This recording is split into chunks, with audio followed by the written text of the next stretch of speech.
without further ado, I will introduce our final session, which is on how do we start talking about selling the unsellable. Now, although I talk about myself and I say, well, I'm expensive, full stop, how do we talk about that? Selling the unsellable. How do we market disability to change attitudes? Please welcome the experts to tell you how. That's right, you too can be the proud owner of the quality goes in before that name goes on. 1/10 of a dollar, 1/10 of a dollar. We got service after the sale. How about perfume? We got perfume. How about an engagement ring? Some for the little lady, some for the little lady, some for the little lady. $3, $4. We got a year-end clearance. We got our white sale and a smoke-damaged furniture. You can drive it away today. Act now, act now. And receive is our gift to you. They come in all colors, one size fits all. No muss, no fuss, no spills. You tired of kitchen drudgery? Everything must go. Going out of business, going out of business, going out of business. Sale. 50% off original retail price. Skip the middleman. Don't settle for less. How do we do it? How do we do it? Volume, volume. Turn up the volume.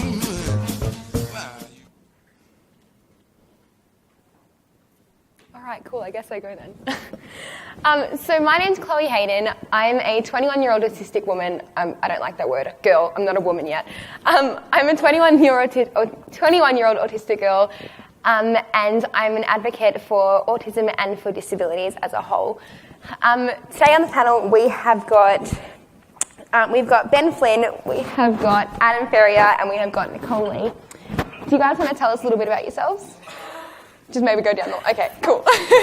My name's Nicole Lee. I advocate for family violence awareness and making people recognise that people with disability are actually victims of family violence.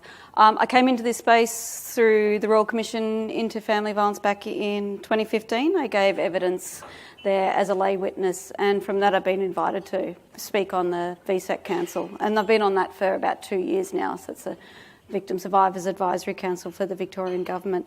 So, I've been advocating in this space kind of, I guess, behind the closed doors, not sort of out there publicly very much until kind of more recently. So we get to advise on all of the different reforms that are happening that came from those 227 recommendations. So bringing the lived experience to the forefront and making people recognise and listen to what's happening out on the ground. I'm Adam Ferrier. I am a psychologist, but did my thesis in clinical psychology on identifying the underlying constructs of cool people and working out what makes people cool. And then went into advertising where I sell shit to people. Hi. I'm Ben. I'm the head of marketing for a big disability organisation based out of Geelong called genU, and I'm here because I was lucky enough to be the executive producer of this big idea called Jeremy the Dad, and working with awesome people like Chloe. So excited to have a chat about it.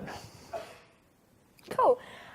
So although many specialist disability services are funded through the NDIS, the NDIS approach is to maximise participants' access and availability to the mainstream services. So how do community organisations learn how to be more inclusive? And what are the barriers presenting full participation of people with disabilities? The answer is attitudes. Changing attitudes can be really, really difficult, and it requires a lot of targeted and consistent campaigns. There's been some success in perception changer campaigns recently with the Vote Yes for Same-Sex Equality Marriage campaign and campaigns to raise awareness for consequences around family violence, such as the White Ribbon campaign. And historically, things that I'm sure we can all remember, such as the Slip, Stop, Slap and the Quitting Smoking campaigns. These campaigns that are educated to the community and to changing behaviours and attitudes around mainstream society. So how do we start changing attitudes towards disability? We're going to have a look at a couple of clips about disability from Scope up here.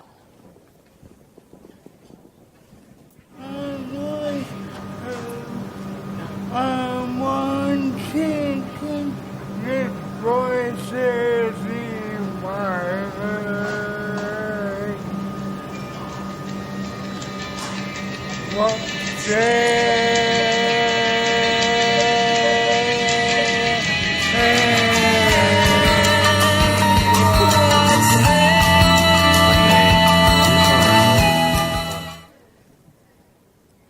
Okay, so panelists, what do you think about that?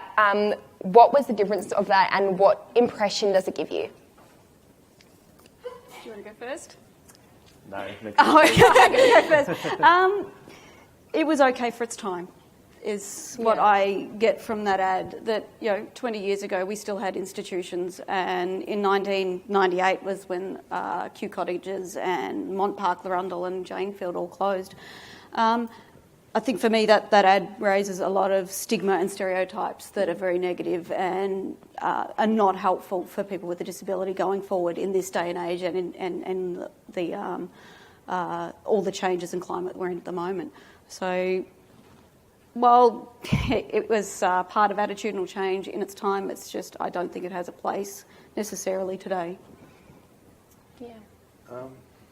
I reckon in the world of psychology, the world of advertising, behaviour change, the one thing I've learnt time and time again is that action changes attitude far quicker than attitude changes action. So if you want to get somebody to change their attitude, you get them to interact or to do something or take a small step toward the ultimate behaviour change that you want to occur or the ultimate attitudinal shift you want to make happen. A piece of communications like that where able-bodied person sees disabled person and looks at them and then continues on their way kind of just reinforces the disconnection between the two groups of people, and I think would exacerbate any prejudice. I don't think it'll do anything at all to reconcile them or to break down barriers. So it's woeful. Yeah. So I think we can say that now. As Nicole said, at the time, it was quite possibly well received given the change that was going on. The idea is really good, but possibly well received still doesn't mean it's useful. Yeah. So the idea is probably just poorly activated, I suppose, in today's terms. But I'm always a huge fan of being creatively brave and trying to tell the story and start the conversation. And I suppose that's what I think Scope were trying to do here. From a values perspective, it's just that these days it's probably not what we'd like to see. Yeah, I guess I remember I saw that when I was a kid as well. Like I saw it was 8 or something when I first saw that, and I think that was definitely the first time that I've ever seen something that showed disabilities on screen that, even though it was a stigma, it was kind of trying to do something about it. And I guess at the time it was at the top of its game when it came to trying to make a difference, because everything else is kind of just like, hey, here's someone with a disability, but this is kind of like trying to do something. And although I guess it didn't do a whole lot, there was something going on there. I guess for myself, I can go out in public in my manual wheelchair and I can go out in public in my power wheelchair. And the way I get treated when I go out in my power wheelchair is completely different to my manual wheelchair. And unless you've lived in that life and you've lived in that world, you can't understand what that feels like. People will speak louder to me, slowly to me, a perceived lack of intelligence and articulation just because I'm in my power chair. And to the point where I felt uncomfortable using it and I didn't want to use it because of the way I was treated when I went out in that. And that's what this ad reinforces. And for everybody else that isn't, not everybody with a disability is a wheelchair user, so not everybody can understand that complexity. But it's really, devaluing. It's disheartening as a human to be treated just because of the mobility aid you're using, and to be treated differently, and to actively see that is, it's hard being on the receiving end of that. And having marketing like that reinforces those, sort of very, that really filthy, dirty word for us with a disability that starts with S that I'm not going to say right here on stage. That ad reinforces that. Absolutely, yeah. So we have another one to watch as well. This one is also from Scope.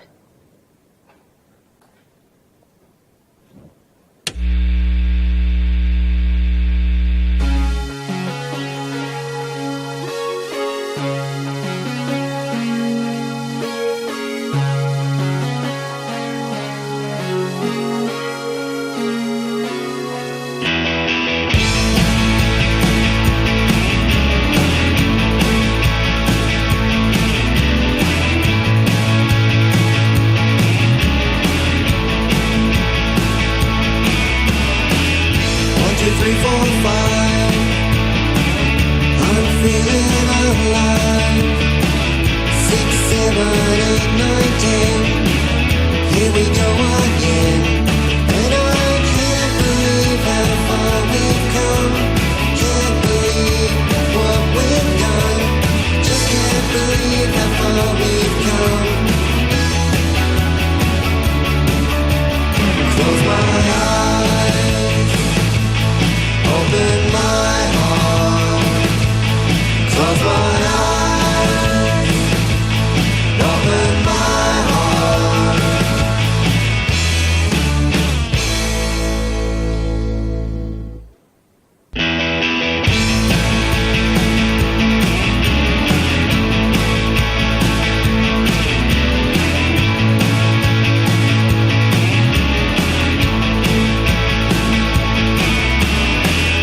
A, B, C, D, E. I'm feeling so free. F, G, H, I, J, K. It's blowing me away. And I can't believe how far we've come. Can't believe what we've done. Just can't believe how far we've come. Close my eyes, open my heart. Close my eyes, open my heart.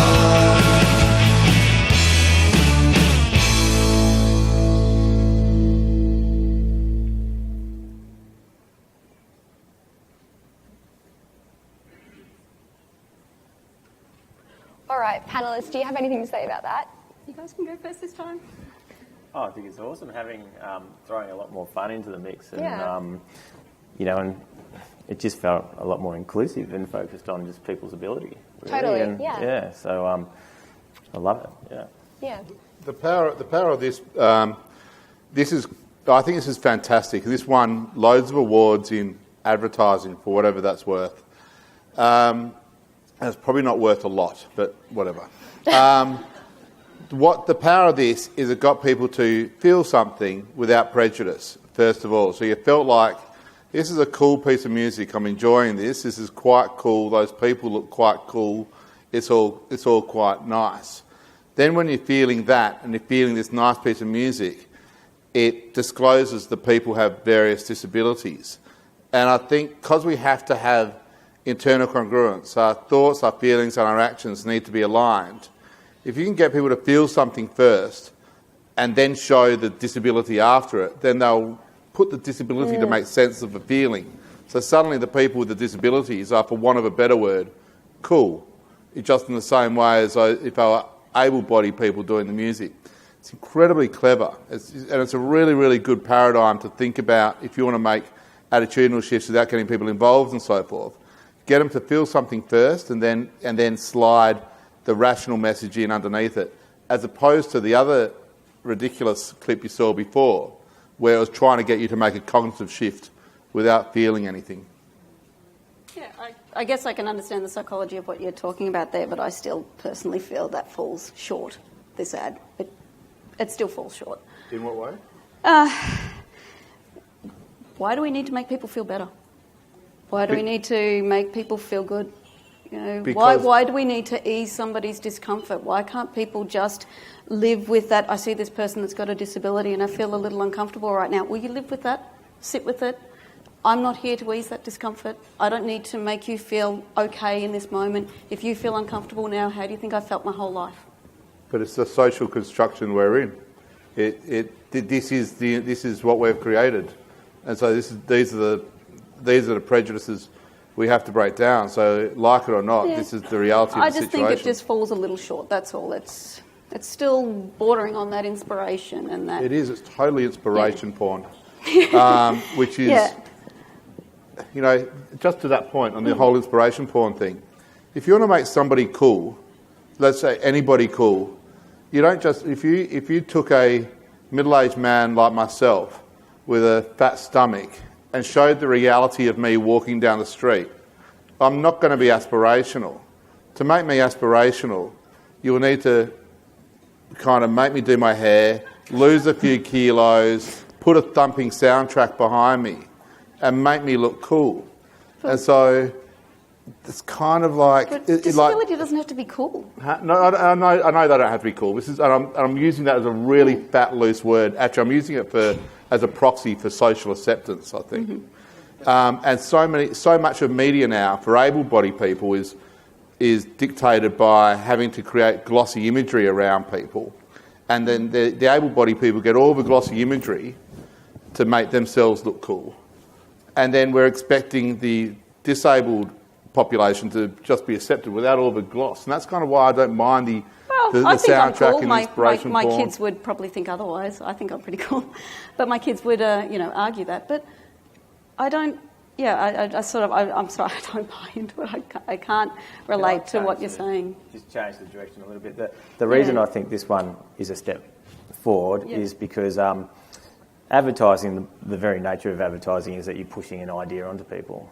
And the nature now, or the real buzzwords we like to use are content development and engagement. And I think the second one is a lot further along the path. It tells the story. There's stories that pop out of it that you're interested in trying to understand. And I think as we move into some of the other options in the next few minutes, we'll start to see that idea of content development and storytelling really come to the fore. And that's when we start really selling the unsellable, because the stories are so rich and diverse, And I agree with Nicole's point. It's probably the greatest point we found out of Jeremy the Dud is that it's great to make people feel uncomfortable. It's disruptive, and like, why not shake the tree and see what falls out, that whole cringe factor and thinking, am I like that? There's a bit of Jeremy the Dud in all of us, I think. And that was the main point, the content development side. It's a big step forward. All right, so we have another thing that we're going to watch, and not to be biased, but this is my personal favourite. So we're going to put on the trailer of Jeremy the Dud. I don't know, watch this and see what you think.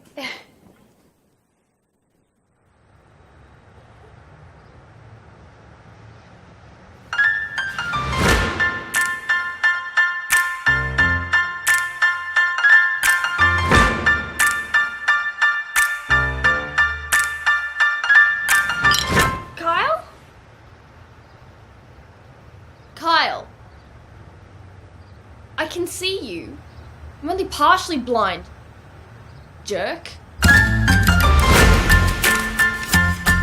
Hi, I'm Jeremy. I'm here about the job. Oh, it's a really strong handshake.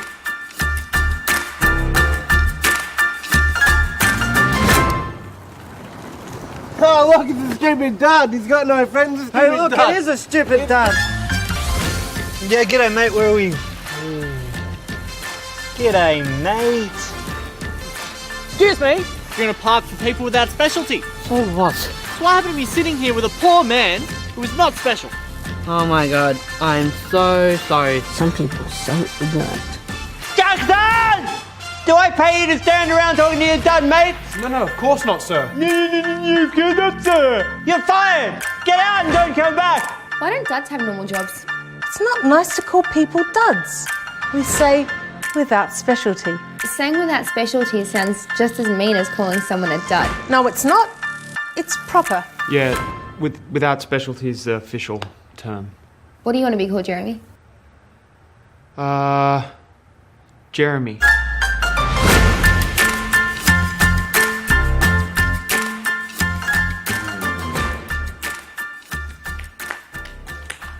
Oh, cool, yeah. Let's do that. So we played that during the afternoon tea break, so I don't know if any of you have seen the entire thing if you're watching that, but if you haven't, it's on YouTube, 100% recommend it. It's the coolest thing ever. I've shown it to 1 million people. It's really good. Based on that, what do you guys take from that? Similar to the other things that we saw, what do you guys take out of that? Can I just add to that first? So Jeremy the Dud, that trailer's had about 10 million views worldwide.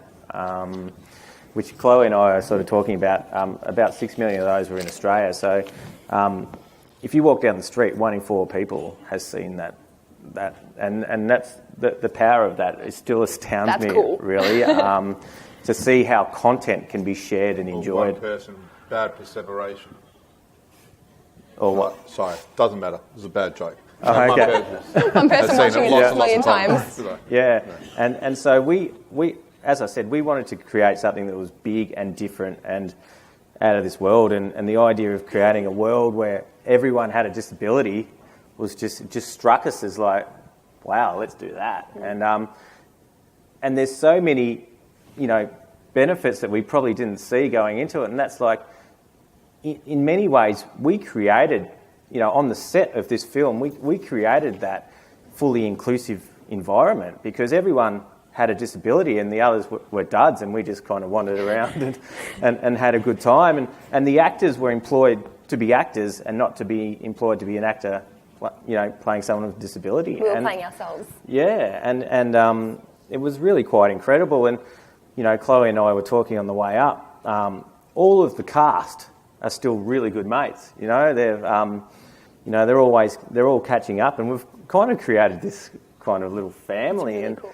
And we don't want it to end because it's been just so satisfying, and it's not going to end because what we've done is we've created a film here, a short film that now is going to get picked up as a series in the UK and become an international series. So, yeah, it's going to... So, Chloe and I might get a few more free lunches down the track as we as we go through it. So, yeah. I love it. I love the idea of it. I love the simple, it's a very, very simple idea of just everybody has a disability except for one person who doesn't, and I love the incongruity of that. So it automatically sets it up for an interesting kind of concept. And then, as I think you said before, the platform of having that really, really nice idea allows for loads of different narratives and loads of different stories to come to life in a very likeable kind of situation. And I think it's a situation that's very, very, for a weird reason, I don't know why, but it seems incredibly relatable. Like it seems like, it just seems very relatable. So it's lovely. Yeah, it's on a much more larger scale, but that's sort of when people talk about burden of disability. That's what the burden that we live with every day on a magnified on scale. So I really, really enjoyed Jeremy the Dud in that it's if you're watching that for half an hour. That's what we live every day, and not to that extreme level, and that is tiring. That is the burden that we put up with constantly, and it is exhausting and it is tiring. And it's sort of highlighting to people, stop putting this on us. Stop putting these, what they were doing to the Dud in that show is like, this is what you do to people with a disability. Stop putting this on us and stop burdening us with your lack of understanding or your lack of empathy or knowledge. So I think I liked it. Yeah. So would you say how to sell the Unsellable would be to have some fun with it?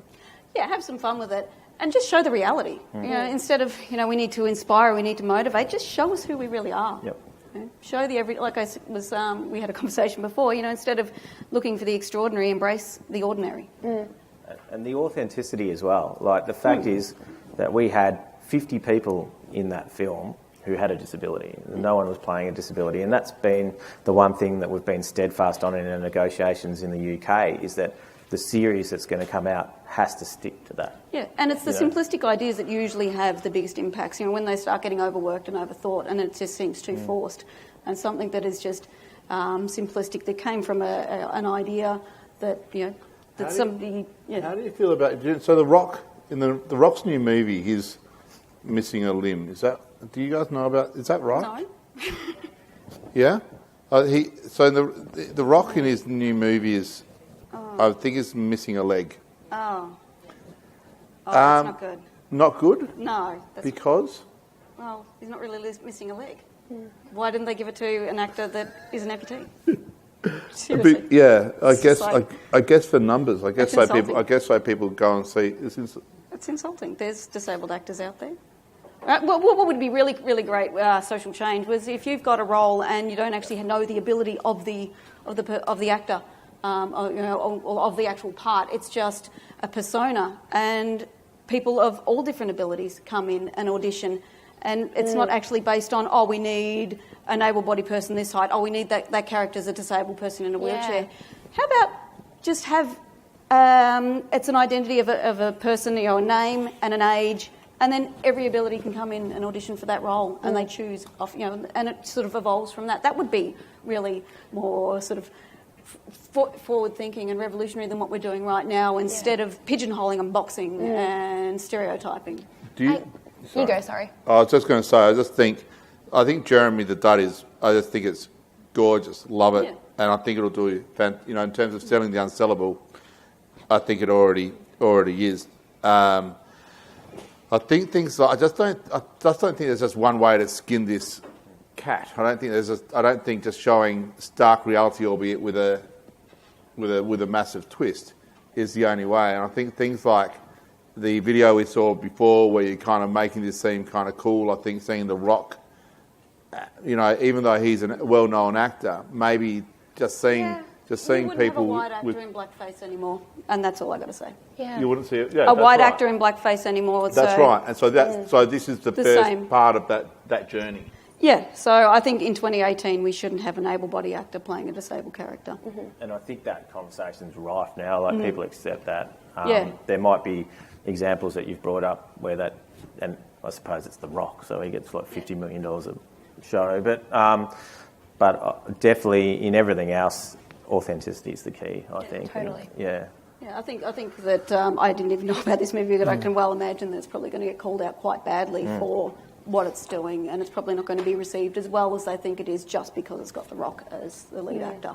I think as well, the more movies that I haven't heard about the Rock thing, but I know there was one that some actor took on as playing a trans woman, and the woman wasn't a trans woman, and she ended up not taking the role on because of the amount of lashback she got. And I feel like we're definitely in a time at the moment that people, that society are starting to kind of, you know, take hold of it and understands, hey, there are actors that only have one leg and you don't need to use someone, and it's okay if the person isn't as well known as The Rock, for example, because we need new talent anyway, and we should be using, be using disabled people for those roles. But as you were saying as well, you don't need to stereotype a role and, you know, have the basic character things down, because in real life that's what it is. It's a person with one leg can be doing any job that someone with, you know, you don't choose disability. Exactly, and I really think, and I think things like that is so good, because you do need to take the baby steps to get up to the big steps. Can I ask you another question? And I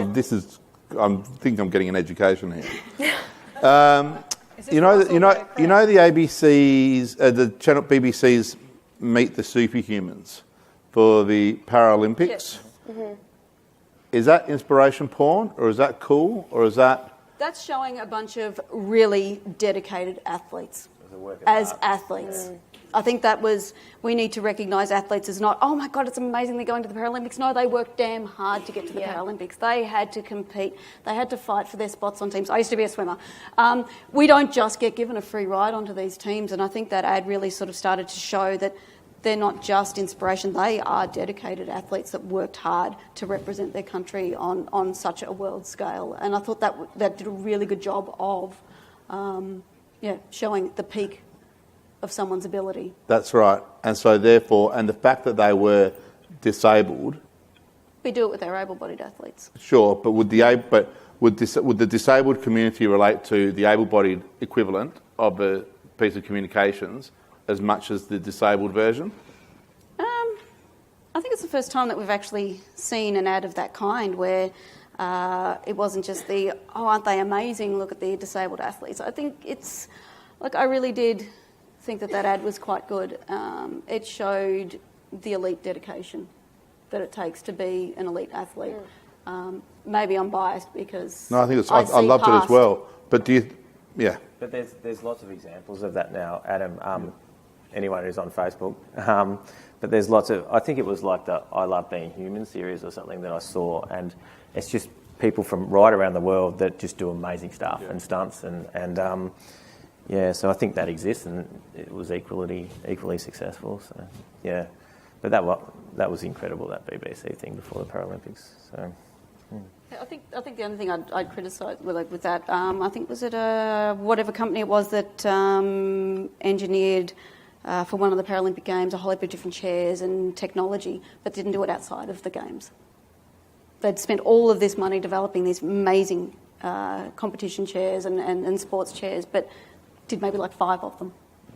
And I was like, just for a PR stunt to market their brand of car versus actually, it's dangerous territory. Yeah. Going back to Jeremy, I guess seeing that and then seeing the 2 scope adverts, what do you feel like something like Jeremy does to influence and change people's reactions, attitudes and perceptions towards disability as opposed to something like those scope ads? I think just having the best behaviour change vehicle society has developed so far is reality TV. So if you want to get people renovating, or if you want to get people to plating up, or changing their at-home cooking habits, create a reality TV show and get it over 13 weeks.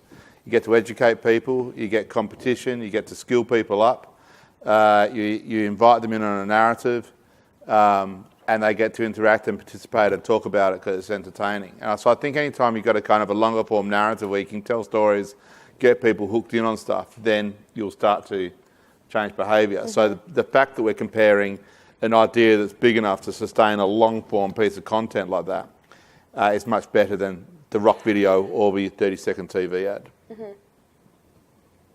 Anyone else? No? Yeah. My dream from this point was to, I suppose, break through a glass ceiling so that we saw many more examples of filmmakers going out and creating inclusive film. We're seeing some of it come through, and it's only been a short period, but I'd love to just see a lot more creators getting on board and following this genre. Hopefully we can do that. Yeah, cool. All right, so we have one more thing to watch. We have a You Can't Ask That episode, which screens on ABC every Wednesday night. Nicole was a part of this for the Survivors of Sexual Assault episode, and she shared her really cool, really incredibly brave story. We're going to watch a clip taken from the blind people of You Can't Ask That.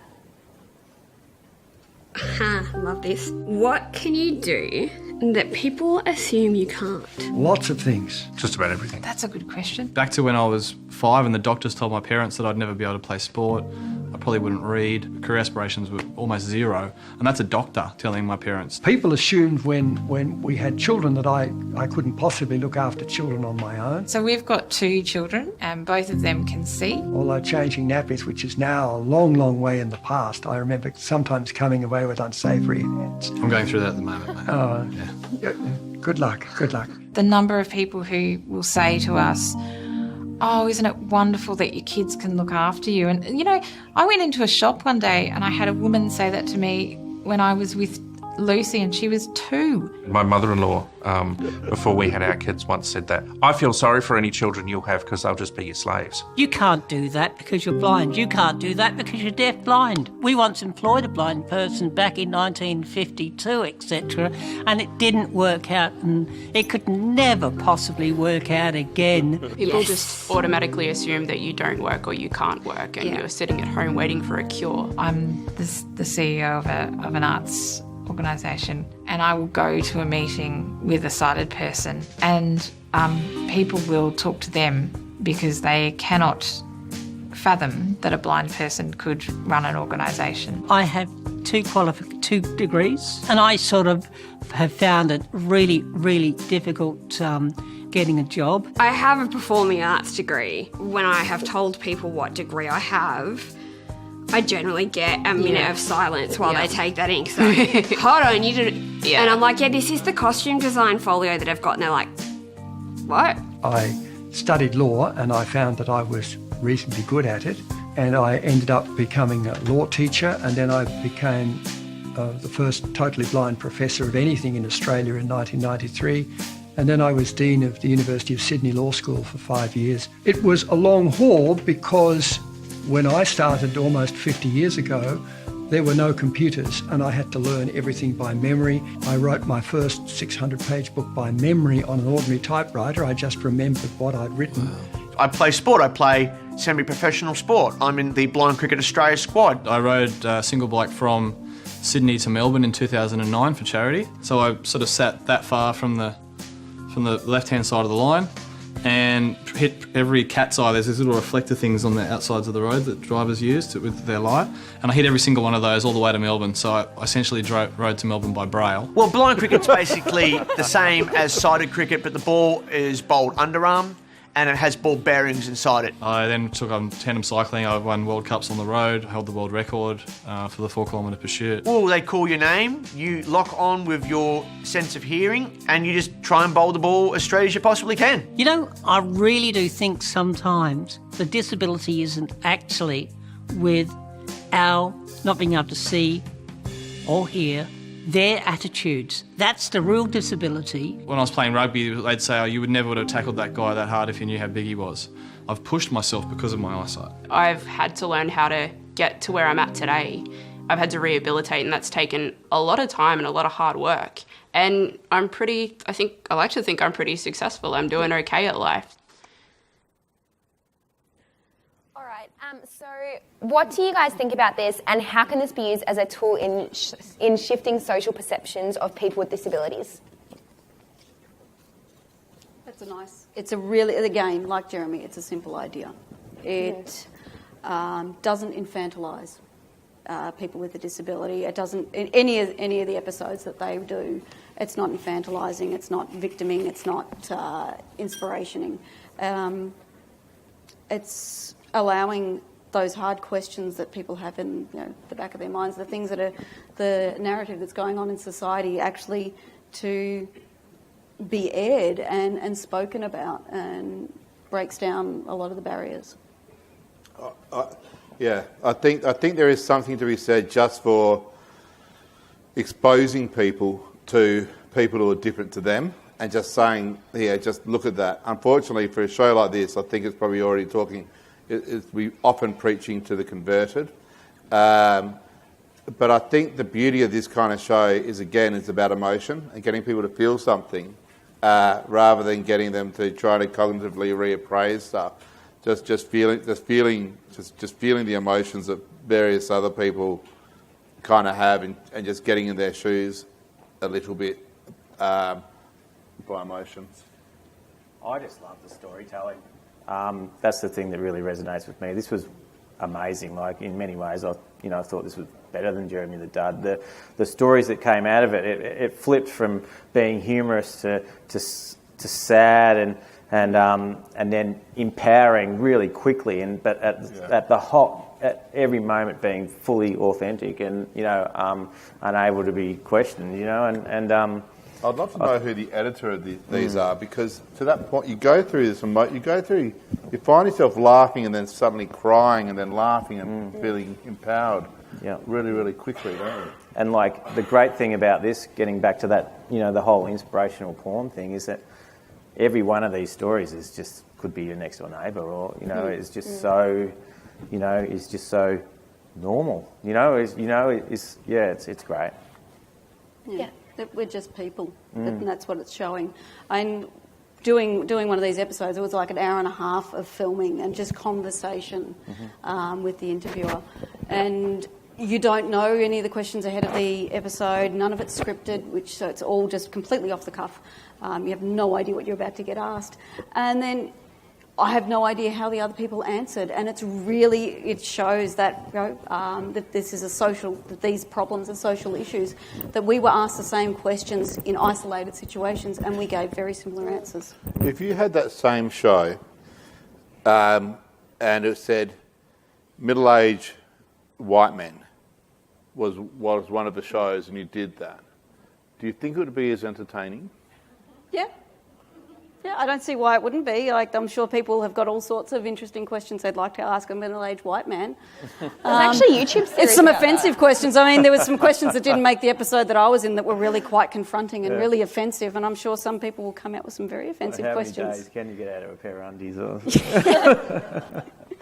There's a great quote. I used to work in the prison system when I first graduated, and we used to work with inmates. And I had one inspirational quote on my wall, which was, "Success in life cannot be measured in heights achieved, but only in obstacles overcome."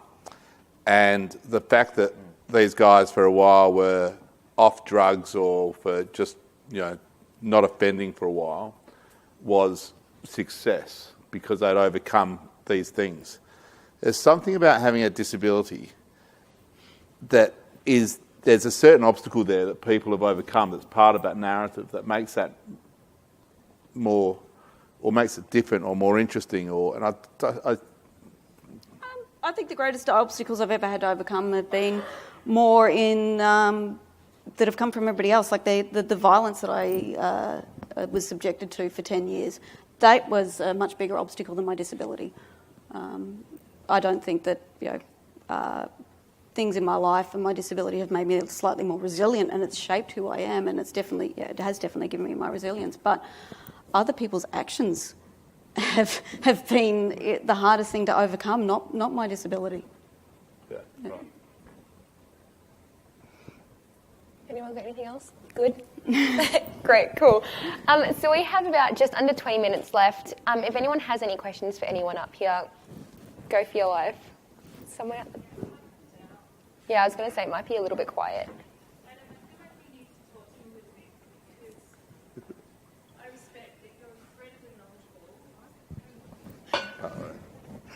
I suppose I just want to talk to Adam, and I do identify as a person with disability, and I'm a filmmaker. And I do respect how much knowledge that you have, and I'm learning things, absolutely. But your worldview is absolutely embedded in what is a white, male, able-bodied privilege. And I feel like you're the only one on the stage, so I'm trying to you've got other... Yeah, thank you. And that's completely fine. And I know that you're here and you're open and you're wanting to be inclusive. And I get how advertising works and how the mainstream works. But you're asking us as the disability community or any marginalised group to keep coming back to this one way of experiencing and seeing the world. And with your questions, I absolutely hear that you're really trying to understand, but they are actually quite ableist, and that's, I can say that, but I'm not trying to, do that as a negative, more trying to sort of, if we can convert you and get you on board, but also I get how challenging it is for... Like what you symbolise is actually the mainstream, and you're probably more left of centre in some advertising circles, but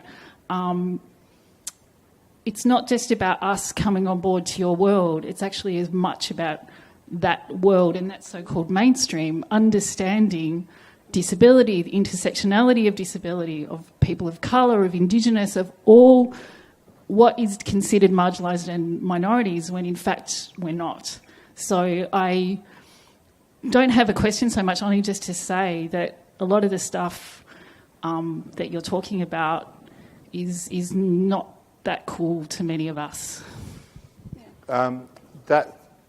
That's I appreciate you saying that. And just like all of us here, I'm just trying to get by and do my job and whatever that might be.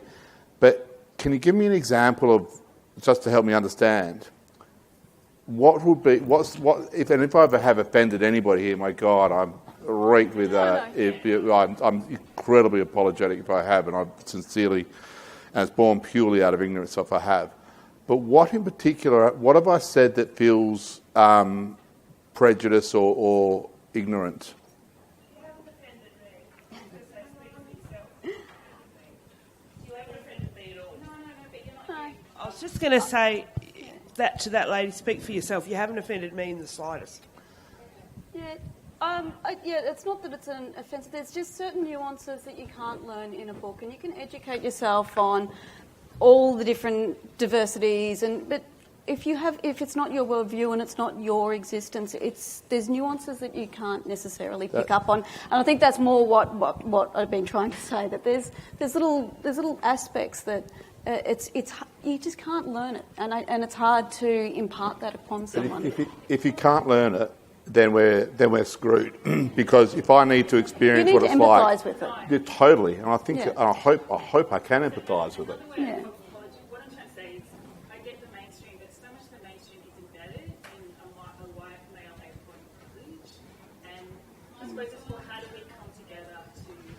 The comment was, so much of what we're exposed to comes to us through white male privilege, and how do we work together? And I totally agree. As the representative for white male privilege, I'm here to work together. Absolutely. And delegates, I just wanted to reiterate that there may be differences of opinions and different perspectives that we hear that make each of us uncomfortable, or perhaps, and we respect that and acknowledge that. But in the interest of doing disability differently, the opportunity to hear different perspectives and views is very important in shaping the conversation. So whilst we listen to each other respectfully, we certainly support each other in responding and supporting each other in the way we need to. So thank you. What I could say to you is that cross-collaboration. That's a big key moving forward, is cross-collaboration. Like working together with people with disability, with able-bodied people, and that's where you're going to get a full, rich product at the end of it. Yeah, I totally agree. Yeah. Any other questions? One thing, I'm going to say something that makes me feel really old to say, but as I grow older, I have a different view now.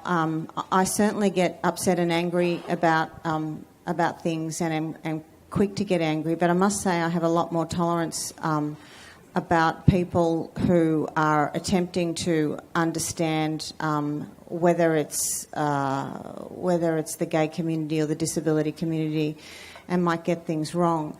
And I just wanted to say, it was interesting because you were looking at those 3 different clips, and there was criticism of different things from the panel. And one thing that I've come to realise is that if we want to succeed in the communities coming together, standing shoulder by shoulder, acceptance and all sorts of things we're talking about, that when people make mistakes, I am much more tolerant than I was maybe 20 years ago. It's like if an older guy who's 80 calls me love, I know a lot of women would get all upset about that. I look at intent these days and just think, generation, he's being pleasant. But if someone who was 20 spoke to me sarcastically and went, what do you want, love, then I'd feel totally different. And so I just wanted to say that in all of the discussions we've been having, and the criticisms of the things, the scope things and the criticisms of each other, that how important it is that we do respect attempts to achieve a goal. And the best way to achieve those goals is to be supportive of mistakes, and rather than critical, and how important it is to try and persuade in a positive way so we don't alienate people along the way. That's all.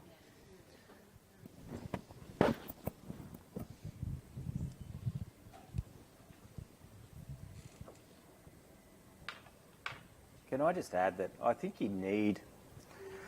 you almost need mistakes or people bravely trying stuff.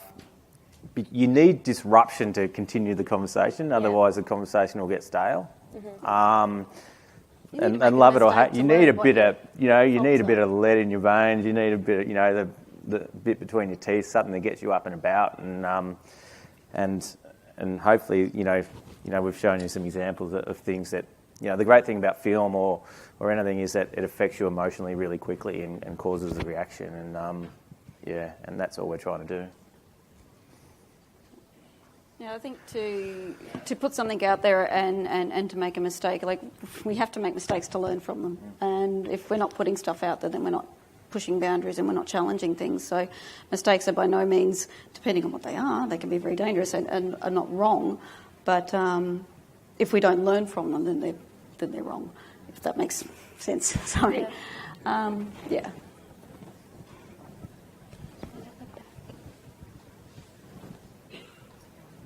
This is more a comment as well. I believe that diversity is absolutely the most important thing there is in the world for inclusion.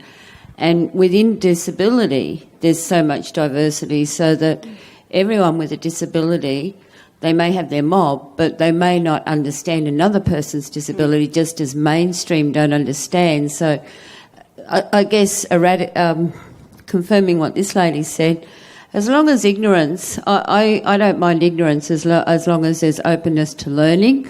I get annoyed at ignorance when learning's shut off. But I just believe diversity, everyone listening to and respecting everyone else and allowing people to be the best they can be, whether they have a disability or not, is what we're all about. Yeah, exactly. Like I've been on different government boards and things, and I get put in the disability diversity category, and reminding people that I'm not just in that box. There's more to me than just my disability. I've got varying degrees of mental health. I'm a mother. I've got all these different aspects to my existence. You know, we're gay and lesbian. We're from the LGBTI community. We're in the COL community. There's the intersectionality is more than just, and people are just, you know, so don't pigeonhole disability. Look at the whole, everyone as a whole. I think we've got so many aspects of diversity because we're human. We just happen to have a varying, physical ability. But in order to address, or intellectual. in order to address selling the unsellable, marketing disability, in order to address the issues around prejudice around disability, you have to acknowledge the category called disability, and then people within that, or the disability sector, and then take that on. And within that, obviously, we're all made up of, I'm X, Y, and Z, just like you're X, Y, and Z. There's a whole lot of different things that make you up. There's a whole lot of different things that make me up. But you obviously can't ignore, or are you suggesting we do, ignore the disability in order to market the disability? No, I don't think we need to ignore the disability, and I think until we've got true social model of disability, we can't see the person and not the disability. Otherwise, you're ignoring the barriers and you're ignoring the daily struggle that we have to face. We need to start seeing, and I said it before, we need to recognise the everyday, the average. We need to be represented across all forms of different media, whether it's TV, magazines, advertising, and we need to be seen alongside everybody else and not highlighted for our disability, not there as a prop. Here's the thing, I think everyone in the world is different. Oh yeah, clap her. Everyone in the world is different, and it's not just people that have disabilities that are different. I've got a disability, my brother's got a disability, there's so many people in this room, but everyone is different, and it might be that you didn't have parents growing up, or you were adopted, or you had braces and glasses as a kid. Every single person is different, and for some reason some differences are considered okay and normal by society, and some differences are considered weird or obscure or taboo by society. And it's really time that we drop those stigmas, and that it is okay that everyone's different, because that's what makes the world so beautiful. And if everyone was the same, the world would be bland and colourless and black and white, and no one wants to live in a world like that.